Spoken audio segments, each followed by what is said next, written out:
What is the most disturbing true story someone has ever told you? Story 1. Way back in 5th grade or so, I discovered a fascinating Pokemon-themed chat room through Yahoo. Within this chat room, there were maybe 15 regular users, generally between the ages of 12 and 16, and we had a great time role-playing various anime characters and storylines. Anyway, I got to know a few people from there well enough to chat with them on AIM or by phone, and a few of those friendships lasted a good 4 or 5 years. One of these guys was a little eccentric. He loved creature and monster models and stories, things like Godzilla, Spawn, and so on. He believed in creatures like chupacabras, which I thought was silly, but I didn't really mind. He lived in a rural area in some Midwestern state, which all seemed like farmland to my young West Coast mind. After getting to know him pretty well and having a good 100 hours of phone conversations over the years, he finally revealed this disturbing story. He told me that sometimes he would black out and wake up to discover that he had or was still in the process of harming animals or scaring other kids. He had quite a few cousins and neighbor children who lived nearby, and apparently he had harmed some animals. When he revealed this to me, I felt sick inside. I love animals, and this information chilled me to the core. It was really hard for him to tell me this, and he confided that I was one of the only people he had ever told. Then it got even more unsettling. Someone in his family, or maybe a family friend, decided that he must be affected by something supernatural and that they had to perform a sort of ritual. They did it at night, of course, in a dark room lit by candles with him tied to the bed because they didn't know how he might react. He was choking up as he described this part. I could hear his voice quivering because he was so emotional and terrified. He described a very eerie process, but the worst part was the end. He said they heard something hit the floor under the bed when the presence left his body, and then something scrabbled across the floor and out of the room in the darkness, leaving scratch marks in the wooden floor. He was totally and completely serious about this and said it cured him and he didn't hurt anything anymore. I, as any rational person would, decided to step away from that situation completely. Story 2. My grandmother spent her entire life having a recurring nightmare. In this dream, she would be walking down a long, dark hallway, turn to the left, open a door, and see something terrible. She'd always wake up before actually seeing what it was. In her 40s, she, her husband, my dad, and my aunt were on vacation. They booked the hotel at the last minute, so they ended up having to get 2 rooms with 2 twin beds, located on opposite sides of the floor. My dad woke up around 3 a.m. and could immediately tell something felt wrong. He called out in the darkness, "Dad?" No response. He turned on the bedside light. "Dad?" he said again, a little louder. Still no response. Getting worried, he slid out of bed and tried shaking his father. He wouldn't wake up. My dad ran down the hotel hallway to my grandma's room and started banging on the door. My grandma opened the door, concerned, and my dad shouted, "Something's wrong with Dad." He led her down the hallway, a long hallway, to the last door on the left. My grandmother reached the door, turned to the left, and saw her husband in bed. He had passed away from a heart attack. She never had the dream again. Story 3. I have a couple of stories, but this one always stays with me. When I was around 7, my grandmother took care of a baby whose mother struggled with alcohol and other serious issues. This woman would bring her child, let's call him John, to my grandmother's house and leave him there for months at a time. Needless to say, our family became very attached and thought of him as part of the family. One night, his mother came to take him back, and while driving with her intoxicated boyfriend, they were in an accident and the car flipped. John was in a coma for about 3 or 4 days. One night, my older brother woke everyone up, screaming and crying, saying that John was gone. Once my parents calmed him down, he told them that John had come into his room crying, saying he had to leave but was scared and wanted my brother to come with him. While my parents were trying to convince my brother it was just a dream, the phone rang. It was my uncle calling from the hospital to inform us that John had passed away. This happened over 30 years ago, but I still get chills every time I think about it. Story 4. My mom and dad have the same dream when something bad is about to happen.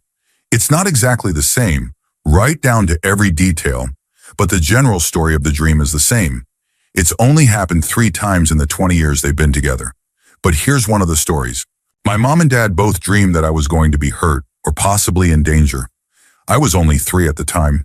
In my mom's dream, her mother, deceased at the time, came to her saying that she just wanted to hold me. I've never met my grandma. She passed away due to a drunk driving incident before I was born. She proceeded to tell my mother that she just wanted to meet me, and told her, "Don't be mad." In my dad's dream, he just felt like he had lost something very important, and it ruined his life. He felt helpless. They both woke up deeply shaken, but proceeded to go about their day as usual. My dad went to the grocery store, came back, and parked the truck. He had an F-250. My older sister, who was 5 at the time, was strapped into the front seat of the truck and couldn't get out. So she was screaming and crying, just throwing a fit. My dad went and took the groceries into the house. I went outside to the truck. I tried to get in it and I fell beneath the tire. Being only 3, I also threw a fit and just stayed there crying. My sister continued her tantrum and somehow managed to kick the truck into neutral. The truck rolled over my head and stopped on my chest. My dad came out, saw me, panicked. He couldn't find the keys, they were in a grocery bag, and screamed for the neighbors to help. They tried to lift it off me, but it was too heavy, so they had to push it over the rest of my body. I had to be flown to the hospital. In the helicopter, my heart stopped for about a minute. The only damage done was scarring, a broken collarbone, crushed baby teeth that required caps, and later I had braces for 6 years. That was the first dream my parents had like that. The others were when my little sister and brother were born. My little sister's lungs collapsed, and my little brother was very sick. My mom had another dream years later with her mom explaining that she'd held us all now, and everything was going to be okay. Nothing really terrible has happened since. Story 5. I live near a camp that I used to attend as a child. When I was 7, there was a counselor at the camp who was Russian. The camp has a very large staff exchange program with many different countries, and very strange at that. Counselor said he was incredibly fast, and during staff-only campfires, he would catch, skin, and cook live rabbits. He could do this bizarre sleeper hold move. It was essentially a chokehold that knocked you out for a few seconds. You'd come to and be fine a minute later. I saw him do it on a counselor once. The guy was out for about 10 seconds. He was told never to do it again. However, kids got curious and started asking him to do the move. He would do it in secret, but he would increase the severity of his holds, which would in turn keep the kid unconscious for a longer period of time. One day, a camper went missing. He wasn't in his bunk despite going to bed with his cabin that night. They did a camp-wide search, keeping us all on the soccer field for about 2 hours. The counselors started searching the water. They found his body under the sailing dock, completely unconscious. Story 6. My 4-year-old daughter was supposedly asleep when I heard noises coming from her upstairs bedroom. I tried to listen, but I couldn't make out what was being said. I approached the room and she stopped talking. Thinking I had startled her, I went into the room. At the time, she was sharing it with her 3-year-old sister. I walked in and saw the 4-year-old sitting up in bed. I smiled and asked if everything was okay. She said it was, but her sister said they were keeping her up. I asked, who? My 4-year-old said sorry and admitted that she was talking. When I asked who she was talking to, my 3-year-old sat up and said, "The girl in the window. She said you were coming." Trying not to panic, I asked who the girl was, and they both said a girl comes and stands in front of the window at night and talks to them. Not knowing what to say, I said, "Okay," tucked them in, and stayed outside their door for a while. The next day, I asked about the girl. They said she came back but was mad. I waited a few days and asked again. My 4-year-old said the girl in the window was still mad. I forgot about it for about a week until my wife asked, "Who were the girls talking to upstairs?" Freaked out, I ran upstairs and both girls were sitting under the window looking up.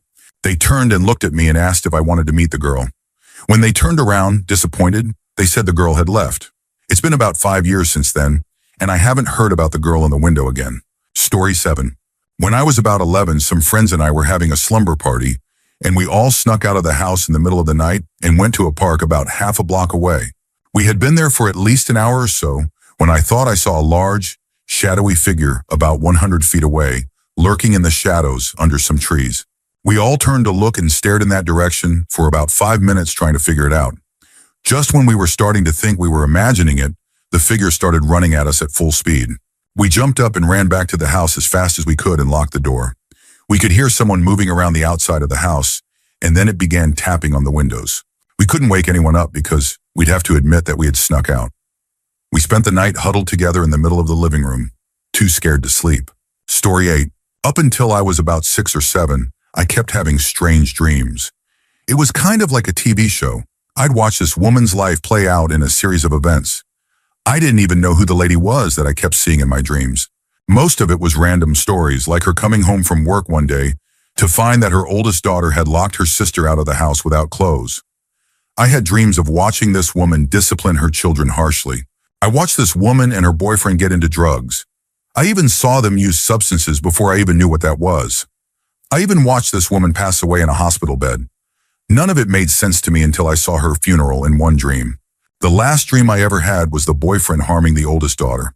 During that entire horrific scene, I could hear the woman's voice crying out, "Tell her I'm sorry.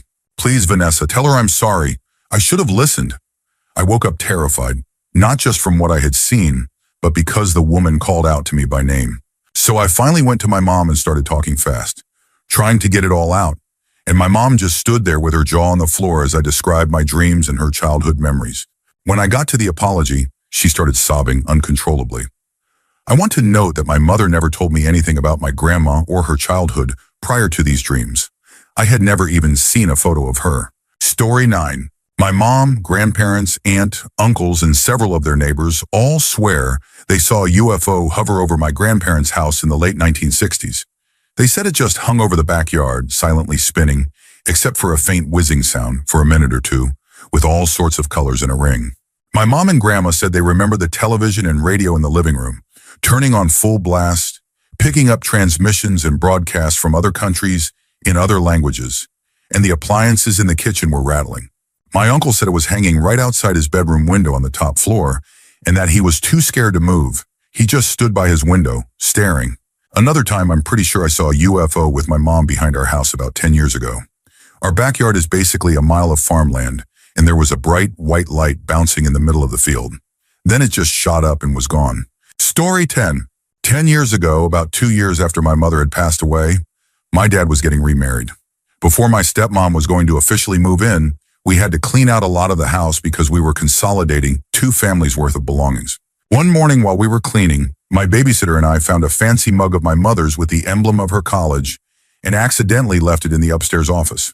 My dad came home from work a few hours later, and suddenly the mug was downstairs in the kitchen on top of a sample of the wedding invitations. No one had touched it since the morning. We joked about the haunted mug for a while, saying it was my mom giving her approval of the wedding. Nothing happened again for a bit until a little over a year after they were married. My stepmom had misplaced her car keys and spent half an hour searching every corner of the kitchen for them, which involved many laps around the island counter, which had been thoroughly searched. However, on what must have been the 50th lap around, she saw that her keys had appeared on one of the corners, with the mug next to them. We put it on a high shelf, and it hasn't moved since. Story 11. A friend explained to me why she takes sleeping pills. Apparently, when they lived in Georgia, they bought an older house. They were a wealthy family, and it was a very nice home that had a lot of character. She claimed to find some old purple dinosaur in the crawl space while her dad was fixing some plumbing.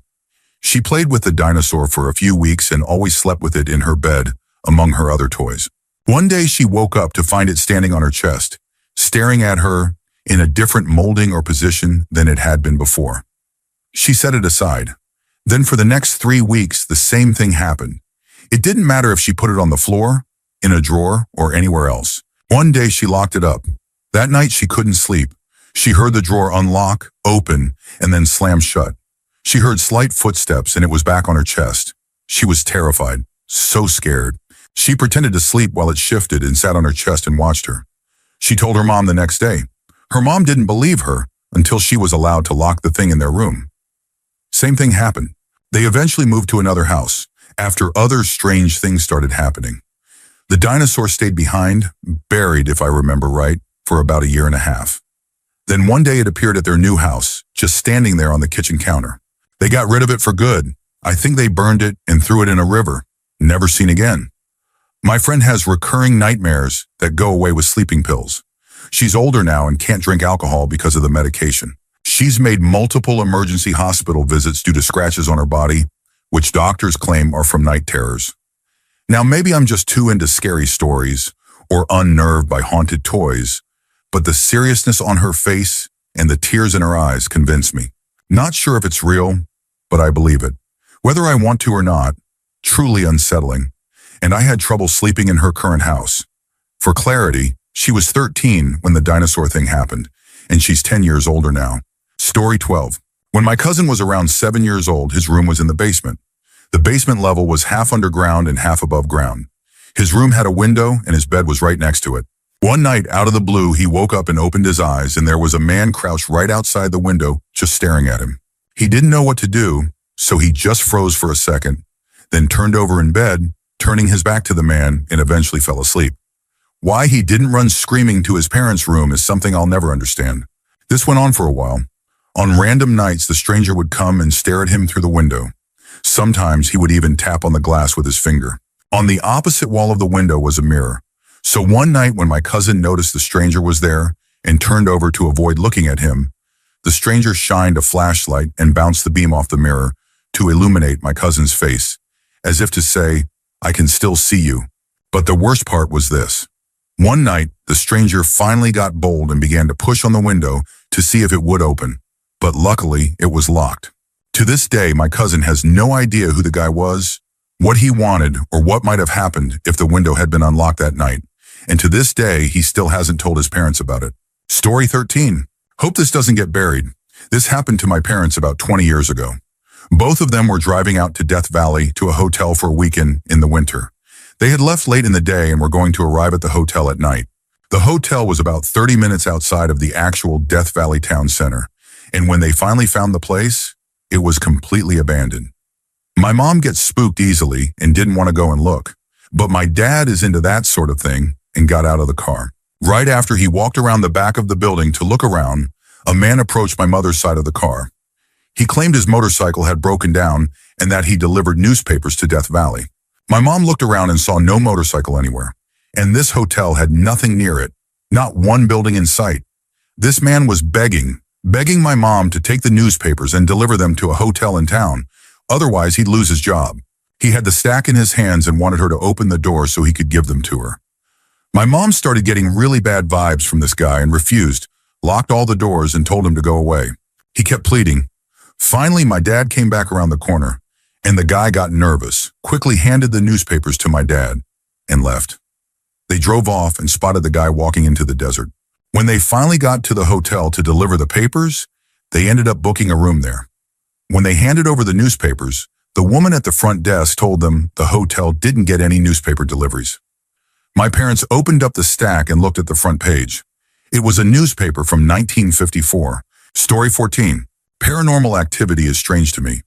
I disregard it all from a scientific standpoint, but I grew up in a house where I just can't explain the things that happened. So I just try not to think about it, like how the universe has no edge. But anyway, this house. It was an old house in New Zealand. My family lived there for about 5 years, and there were many eerie things that occurred during that time. We had the usual doors slamming when there was no breeze. Many times my sisters and I would hear footsteps from the hallway when there wasn't anyone there. One night, my family was awoken by a loud smash. We all went to where we thought the noise came from and found a vase shattered on the floor in the middle of the bathroom. It had been sitting on the windowsill above the sink and vanity, where if it had simply fallen, it would have smashed into the sink. But somehow it had managed to bypass the sink and shatter about 7 feet away in the middle of the room. My mother often claimed she woke up feeling someone breathing on her face.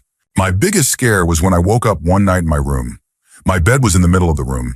I could clearly hear a man breathing heavily as if he were lying on the floor next to my bed. I was 7 years old, and it was the most terrifying thing I had ever experienced.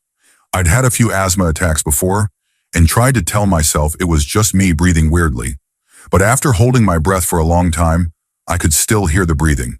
I couldn't bring myself to look at the floor. But luckily, whatever it was wasn't between me and the door. It took me about 10 minutes to build up the courage to get out of bed and run, screaming and crying, to my parents' bedroom.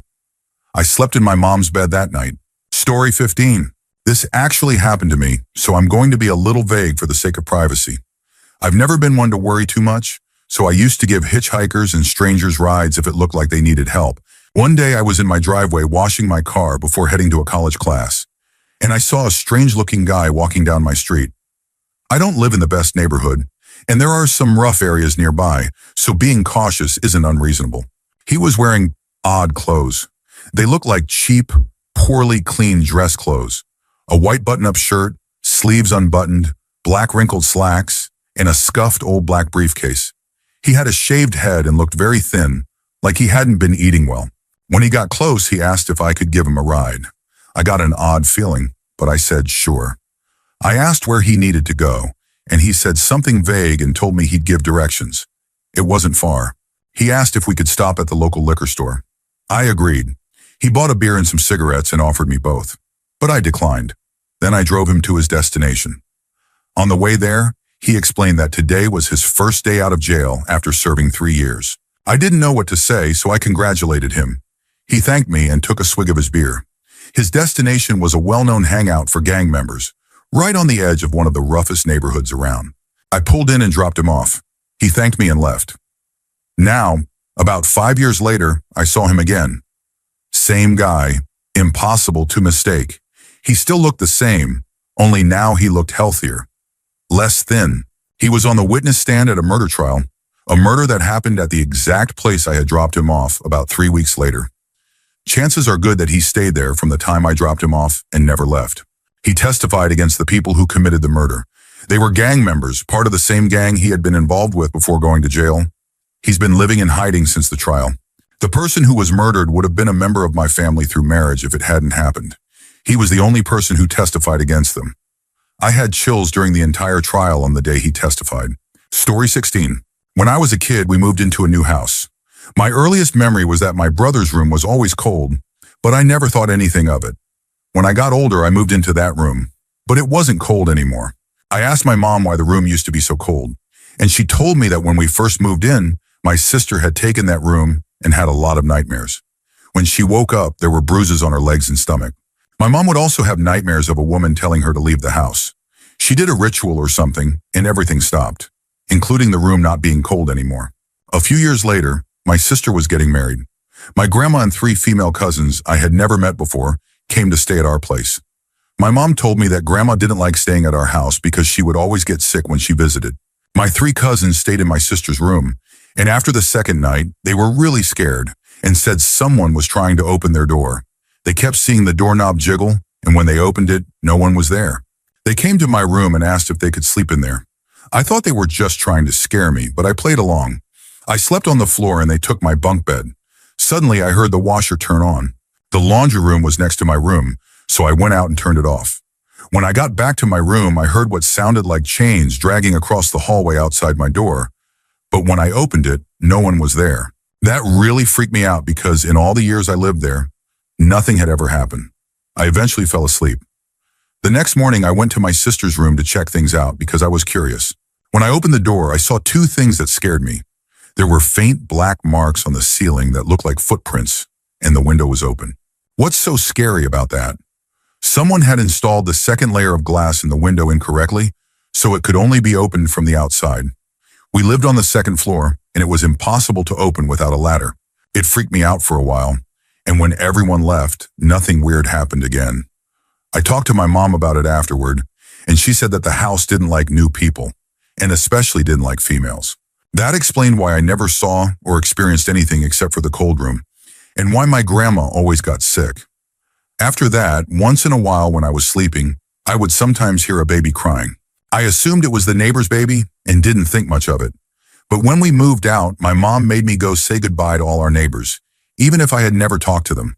When I said goodbye to the family next door, the ones I assumed had the baby, I asked how the baby was doing, and they told me they didn't have a baby. About 7 years after we moved away from that house, I went back to visit. My old room had changed a lot and was bigger. I asked the current owner why it was bigger, and they said that the closet that used to be in my room had a hidden space behind it, making the closet twice the size. I asked them if they found anything in there, and they said no. I don't know if that had anything to do with all the strange things I experienced, but it was just another odd thing I learned about that house years later. Story 17. I live in a party house. Enough bizarre things happen here on a normal day, but you really don't want to be here alone. I'm the only roommate who can tolerate it. But then again, I've seen some truly disturbing things in my time. I was home alone one night, and I was certain of it because all my roommates were in Minneapolis for Pride Week.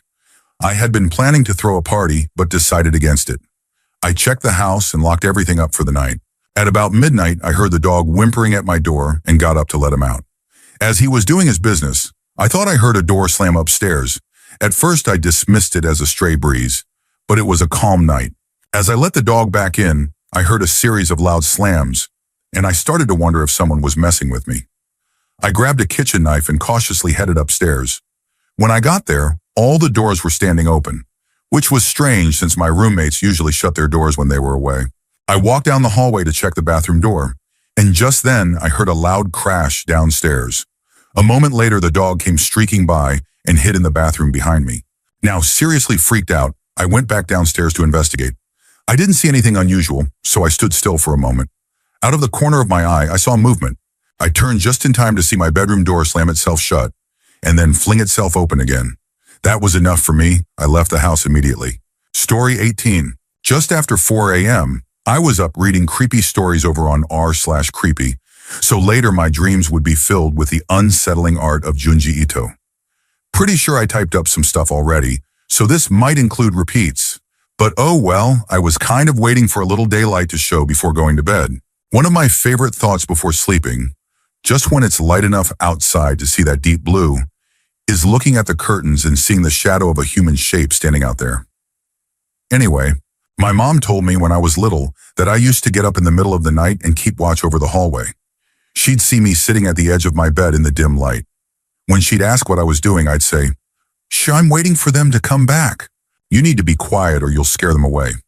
This next one is a secondhand story, but I asked everyone who was there, and they all say it really happened. I'm a logical guy. I can explain away most things, and if I can't, I usually just dismiss them.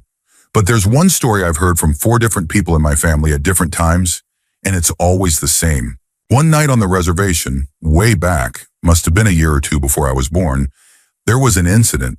I pieced it together from different accounts given by people who were in different rooms in the house at the time. It happened at my grandma's house, and everyone had gathered there. I heard there had been something strange going on in the hills, so they all came together. My sister said the adults got nervous and sent all the kids to bed in the same room. There were a bunch of kids lined up sideways in one of the beds. She said that suddenly something started banging on the walls, trying to find a way into the house. She lay in bed with the others, and then the adults started yelling. They were holding the back door shut.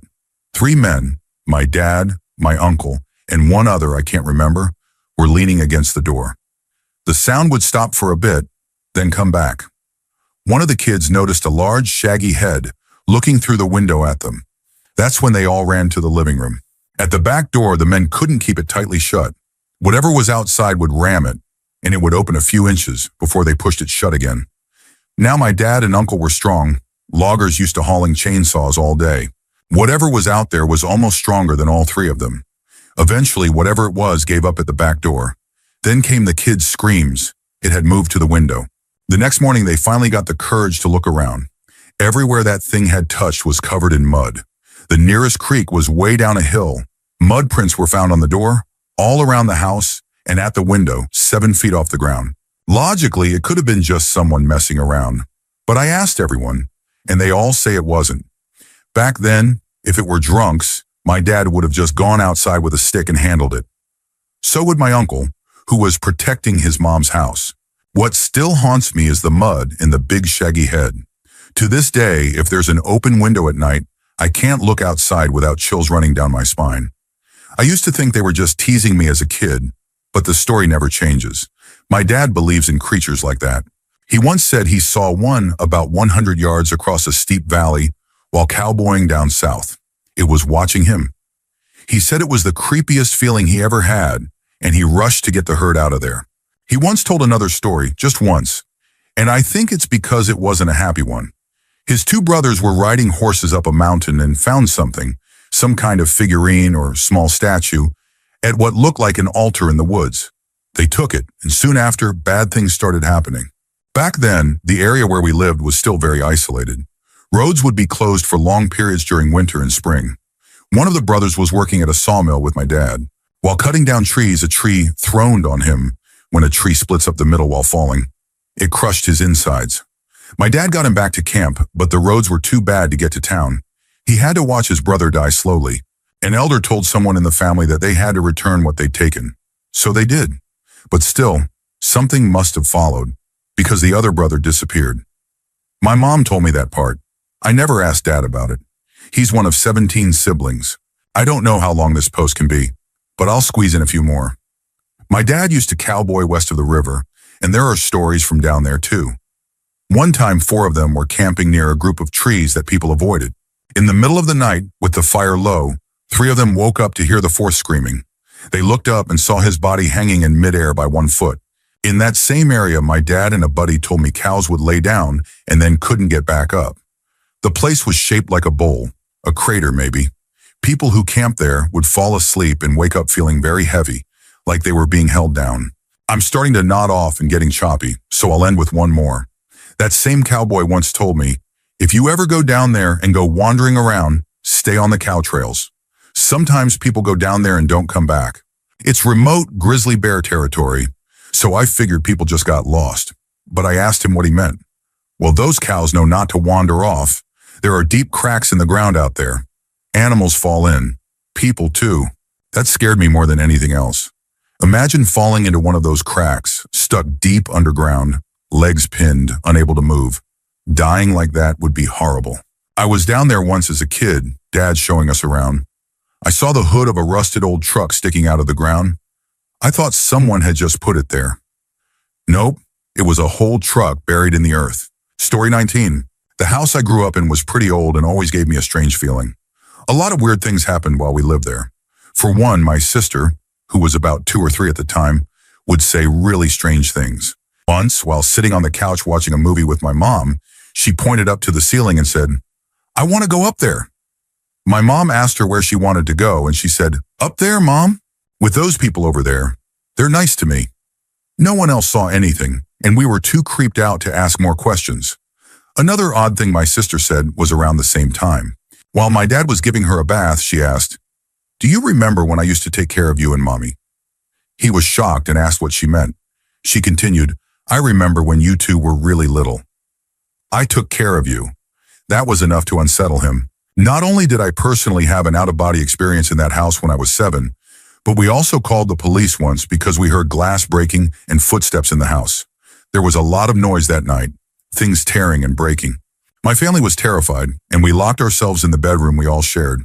When the police arrived, there was no one in the house. Nothing was broken. Everything looked normal. Every time I drive by that house, I still get the creeps. Story 20. Definitely late to the party, but here goes. I was very young, so I don't remember this at all. My parents told me this story many times.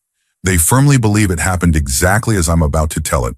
My parents, my older brother, and I were going apple picking. That year, my parents decided to try a different orchard than the one they'd been going to for years, so off we went. We apparently stopped for gas at this old-fashioned convenience store. While my dad was filling the tank, my mom said she went inside to look for snacks.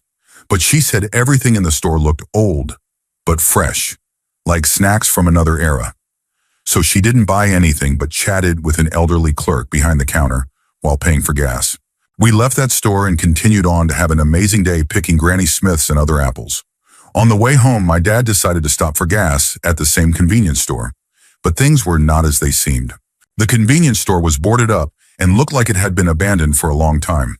So my dad drove to a Sunoco station a few miles down the road to fill up instead. Being a talkative guy, he struck up a conversation with an older man working there. Turns out that convenience store had been abandoned for over 50 years. The owner, who perfectly matched the description of the gentleman my mom had spoken with, had been shot and killed during a robbery. I'm 22 now and personally don't believe the story, but my parents absolutely swear by it. They told me they didn't speak a single word the entire drive home.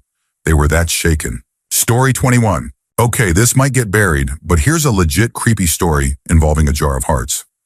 My high school teacher told us a story about his friend who lived in rural Arkansas. This friend met a girl at the Walmart checkout. They chatted and hit it off well. She was a sweet, religious girl, exactly the kind he'd always wanted. They exchanged numbers, talked for hours, went on dates. She always ended phone calls with a prayer like, "We thank our Father." He was completely smitten. One day she invited him to her house at exactly 7:30 on a Saturday night. She told him not to be late. If he was even 1 minute late, she would break up with him.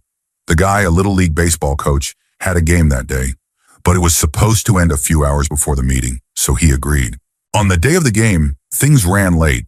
3 kids still hadn't been picked up, so he decided to drive them home himself. After dropping off 2, he realized the 3rd kid's home was too far, so he asked the child to walk the rest of the way. Then he rushed home, showered, and got ready as quickly as possible. He arrived at her house at 7:35, 5 minutes late. A woman in her mid-40s came out and told him that Clarice, the girl he was dating, said he was late and didn't want to see him anymore. Dejected, he went home. The next day he saw the house on the local news. The police were leading two women out of the home, the same older woman and the girl he had dated. The headline was about a child abduction case. A police officer visited him soon after. Nervous, he asked if he needed a lawyer. The officer said he wasn't legally required to say anything, but felt a moral obligation to tell him. The women arrested were involved in human sacrifice. Inside the house, authorities found the remains of missing children. The walls were stained with blood, and there were jars labeled with the names of the victims. One jar was empty, with his name on it. Apparently, the ritual had to be done at an exact time, 7:30 sharp. Being 5 minutes late had saved his life. There are some very strange things happening in rural Arkansas. Story 22. I live in a very rural place, so it's not uncommon to have long stretches of road with absolutely no civilization, no lights, no cars, just miles and miles of nothing. One night, my friend was driving back from a bonfire party in the desert when she saw what looked like a man walking along the side of the road. She noticed his movement far ahead of her, and as she got closer, she realized something was off. His arms looked too long, and she described his walk as something she'd never seen a human do. It was like he was constantly staggering, but never falling. As she got close enough to pass him, she said she just knew she didn't want to see his face. She turned her rearview mirror away, drove by as fast as she could, and didn't look back. She called me later, genuinely shaken, and told me what happened. What creeped her out the most was that whatever it was heading in the direction of our town. Story 23. My friend told me this about a month or so after his mom passed away. She died of a heart attack while taking a walk in their back garden. There were no suspicious circumstances or anything unusual. Everything was normal around their house for about a month. Then my friend swears that strange things started happening. The garden where she died just seemed to lose all life. Every plant began to die, even though they were still being watered regularly. And on top of that, strange noises could be heard throughout the house. Things being knocked over and unexplained sounds. One night, he was woken up by one of these noises, so he walked from his room to the kitchen to get a drink of water to clear his head. As he came around the corner, he swears he saw his mother standing at the stove, cooking something. And he said he could smell it. The ghost of his mom, or her apparition, whatever it was, turned around, looked at him, and smiled. He started to back away. He wanted to scream or run, but he couldn't bring himself to move. Then the ghost walked out the back door onto their deck and motioned for him to follow.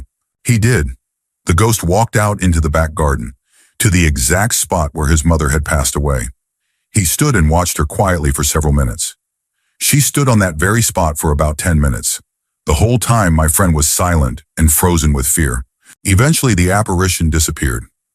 My friend stayed there for a few more minutes just to be sure. Then he went back inside and tried to sleep. The next morning, he assumed it had just been a vivid nightmare. But when he went out to the garden to the same spot where the ghost had stood, he saw something that gave him chills. A small group of about 5 roses were growing on the exact spot. He claimed 1 rose for each member of the family, himself, his sister, his older brother, their father, and even 1 for the dog. At first, I didn't believe him, until he sent me a photo. The roses were growing in a perfect cluster surrounded by completely dead plants.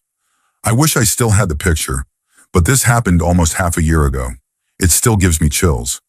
I can't even imagine what it must have felt like for him. Story 24. As someone who was raised Southern Baptist, but has since drifted toward a more agnostic view, I've always wondered what really happened that night.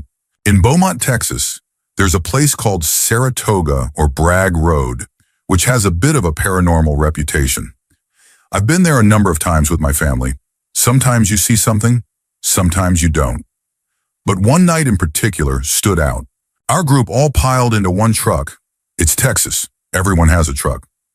I was about 16.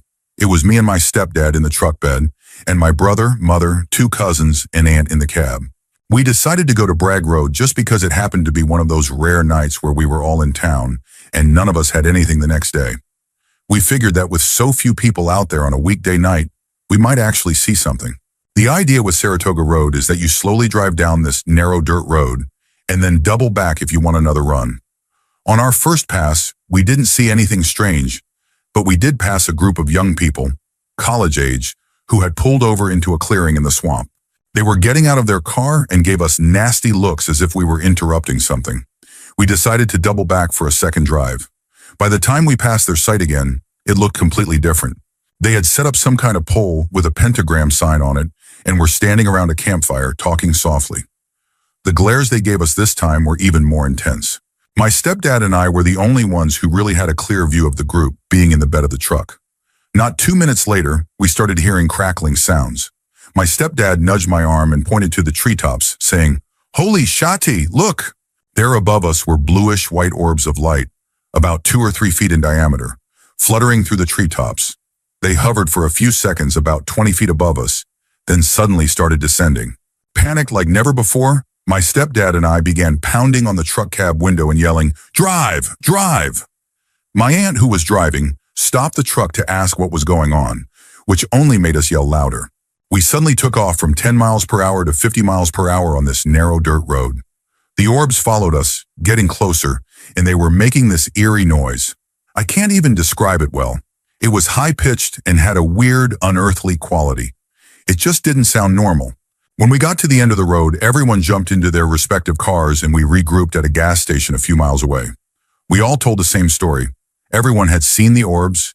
Everyone had heard the noise. We haven't gone back since. Story 25. This is the one about the Japanese businessman who couldn't figure out why things in his house kept getting moved. Little things like items in the fridge being in different places or chairs not being pushed in all the way. The weirdest part? It wasn't happening while he was at work. These things were different when he woke up compared to how he left them before going to sleep. Assuming he was sleepwalking or losing his mind, it got to the point of, I need to see a therapist. He decided to set up a camera in his apartment to figure out what was going on. The first day he came home from work and reviewed the footage. Nothing unusual, he went to bed. The next morning he reviewed the footage again, and that's when things got disturbing. He watched as a woman, wearing dirty clothes, emerged from the closet next to his computer desk. She wandered around the house, ate some food, and drank water from the tap, all while he was asleep in the next room. Then just when he was completely creeped out, the woman walked back into the closet. Moments later, the footage showed him getting out of bed. She was still in the closet when he reviewed the video and discovered her. Story 26. Preface. This isn't my story.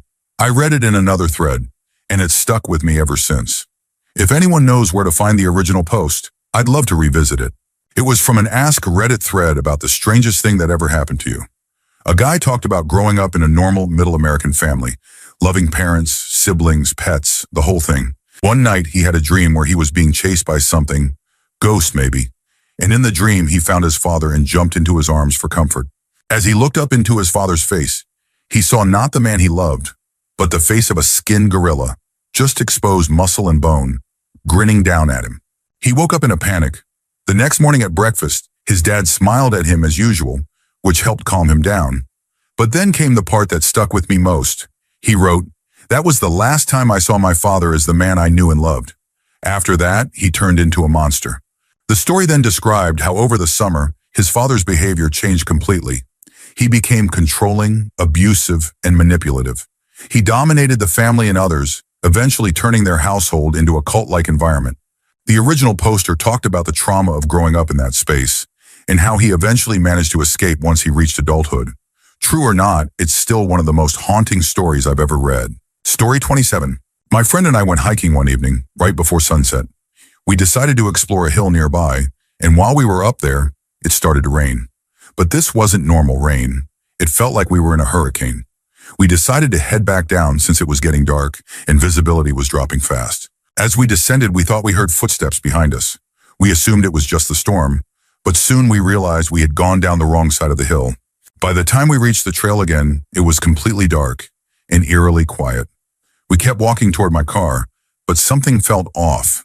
It felt like we were being watched, or worse, followed. The rain had lightened, so now we could hear twigs snapping. Footsteps, multiple sets of them. We couldn't tell if it was people or animals, maybe mountain lions. We picked up the pace and got out of there quickly. That's when it got really unsettling. Once we were back in the car, drying off and talking about what had just happened, we noticed a man sitting in his car about 20 feet down the road. We hadn't seen him in the car when we passed it earlier, and we hadn't seen anyone approach. From what we could tell, he was just sitting there, staring directly at us. His head wasn't down like he was on his phone or reading.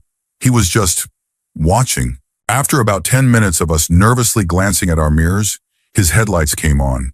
Then another 10 minutes later, he slowly drove off. Story 28.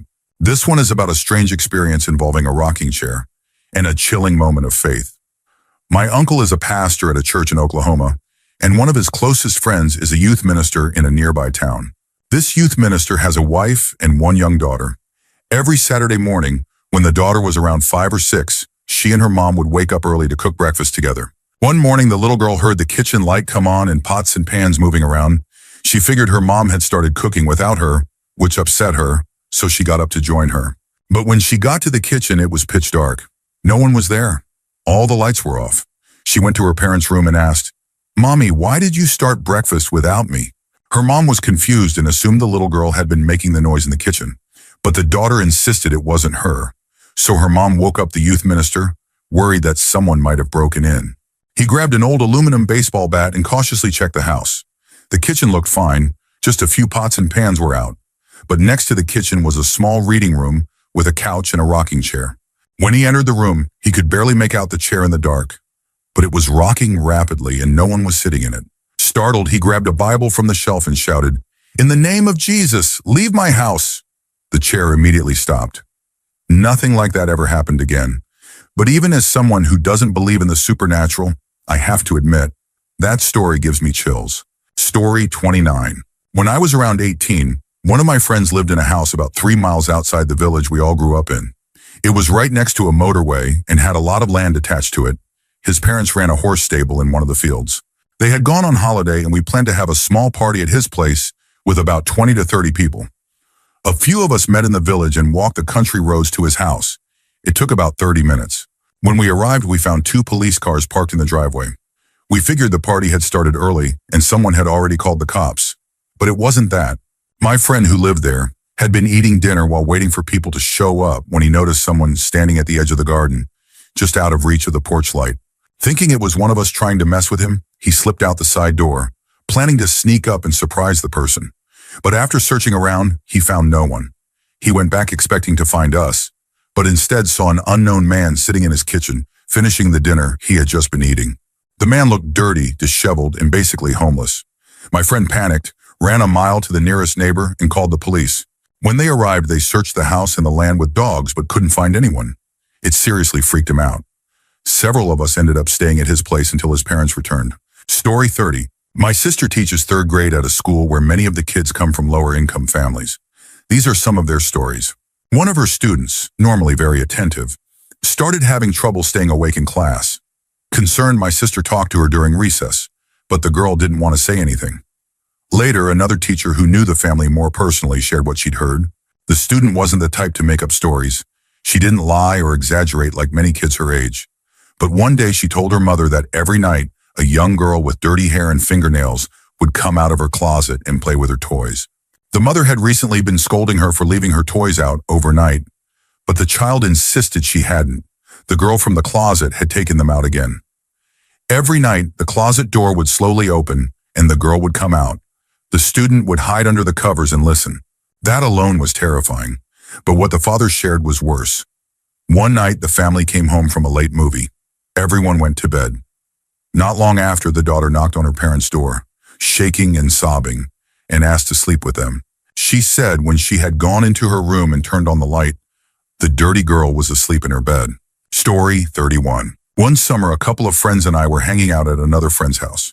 He was living at his family's old summer cabin, located in a quiet little mountain town with a population of about 30,000, the same town I grew up in.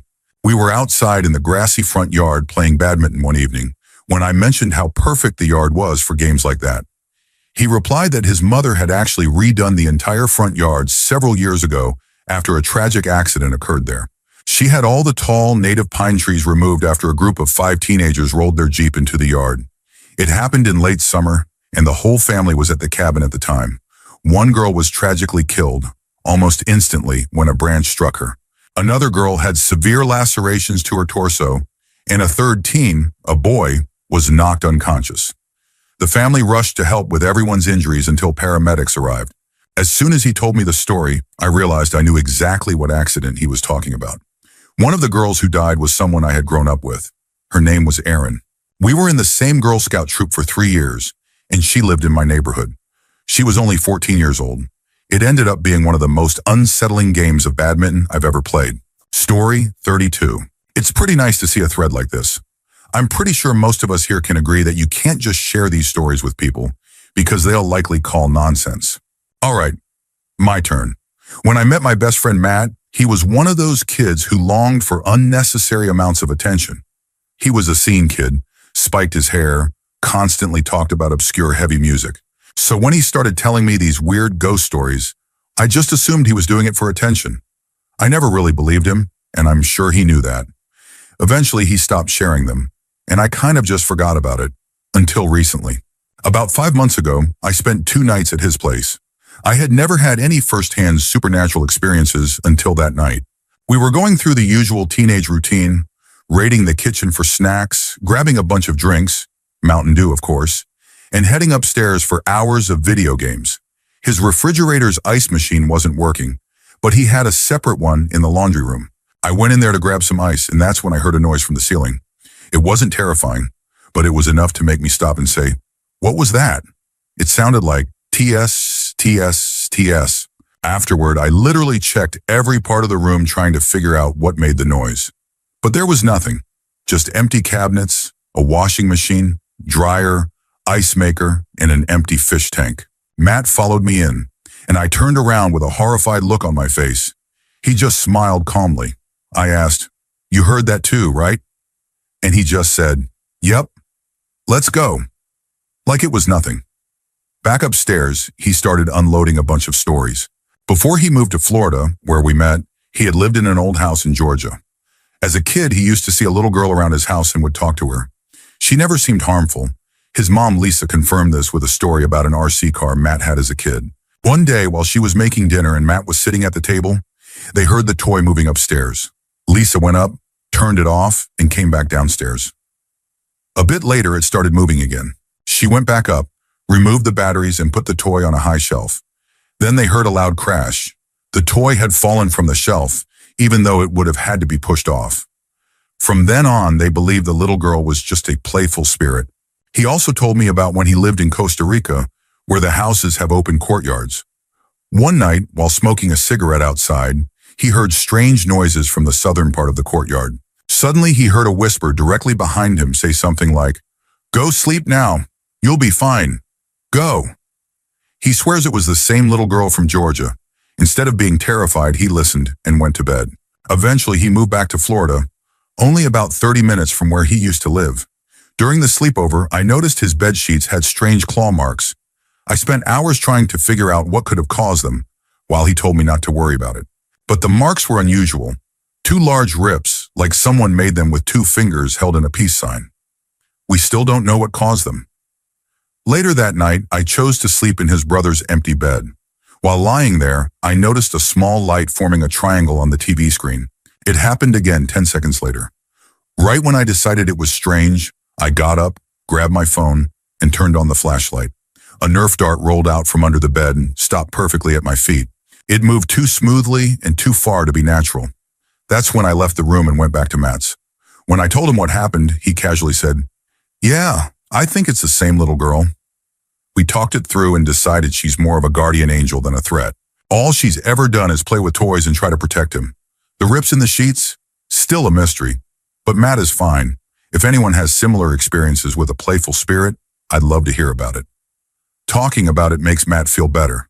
And as his best friend, I just want to help him understand it all.